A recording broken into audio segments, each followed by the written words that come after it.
Hello Nikers, oke, hari ini aku akan berbagi mengenai fondasi digital marketing ya. Jadi kalau teman-teman lihat nih sekarang di gambar ada anak kecil ngeliatin tangga lagi naik ini.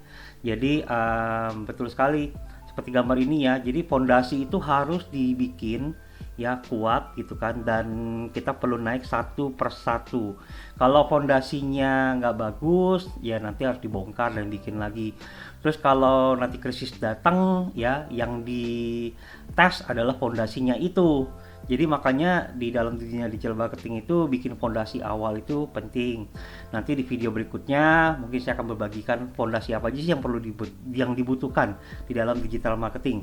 Namun kalau dilihat dari video ini, kita lihat ya ada anak kecil, ada tangga kecil. Jadi setiap langkah itu penting ya. Setiap langkah itu perlu kita melangkah naik ya, bukan turun.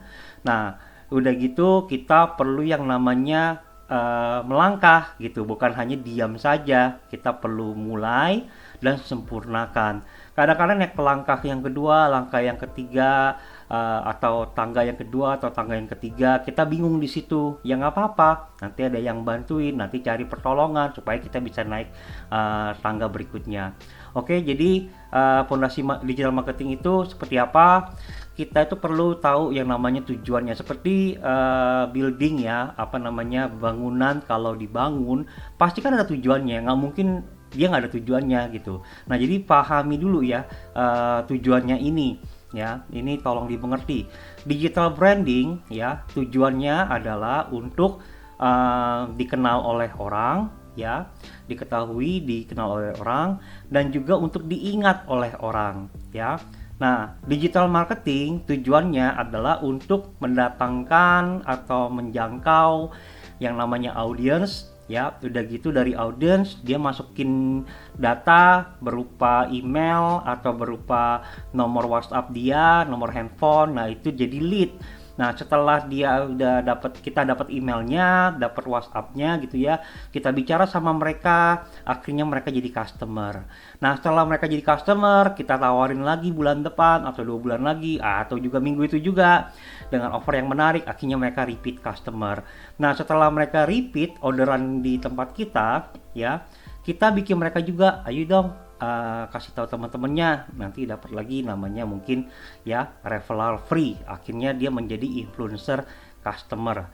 Itu bisa terjadi, bisa juga mungkin dengan cara yang lain ya, bikin konten yang bagus supaya customer ini sebarin ke teman-temannya. Oke, di sini juga saya akan bagikan ya bedanya digital branding dan digital marketing.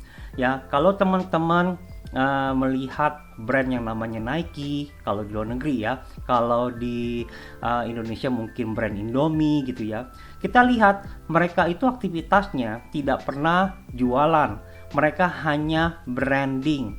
Mereka hanya memberikan audiens tahu bahwa mereka hadir, ada produknya yang baru, mereka launching produk yang baru di sana, tapi mereka tidak menjualan.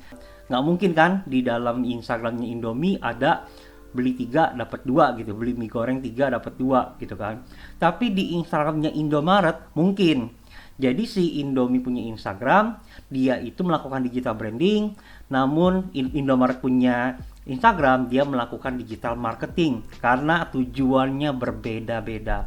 Seperti juga Nike melakukan Instagramnya, Nike melakukan digital branding, dia tidak jualan, tidak ada garage sale atau ada diskon, tapi mungkin di Sport Station punya Instagram ada diskonnya. Jadi makanya ini beda karena tujuannya berbeda.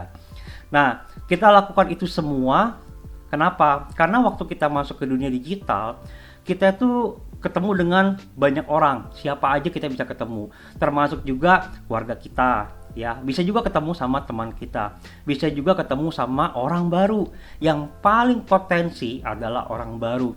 Jadi waktu kita lakukan digital branding, digital marketing, kita sebenarnya lagi bikin yang namanya kolam kita. Jadi sebesar apa kalau kita mau bikin di Facebook, sebesar apa kalau kita mau bikin di Instagram, itu tergantung dengan kita sendiri. Bagaimana kita mau beraktivitas, berkreativitas di dunia digital, di website, di YouTube, ya. Jadi itu tergantung dengan kita sendiri menciptakan kolam yang besar.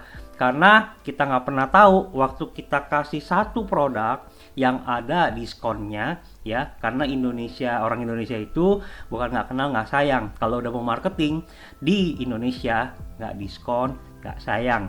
Jadi bisa aja offernya kita itu yang diskon tadi langsung dimakan oleh ikan itu. Bisa juga itu keluarga, bisa itu teman, bisa juga itu orang baru.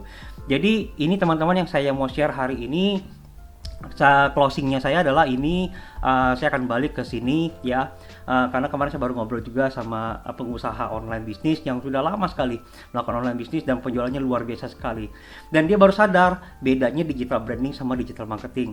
Kalau digital branding, kita itu bikin branding untuk bisnis itu atau brandnya kita itu sampai ke generasi berikutnya. Tapi kalau digital marketing, dia hanya jualan, mungkin omsetnya dan pemasukan income-nya itu hanya untuk generasi ini saja. Nanti berikutnya tidak perlu, karena kenapa? Tidak perlu ada yang ingat, tidak perlu ada yang ketahui, tidak perlu ada yang kenal dengan merek tersebut. Jadi kalau Anda ingin bangun sebuah bisnis yang bisa diberikan kepada anak atau cucu, Anda butuh digital branding.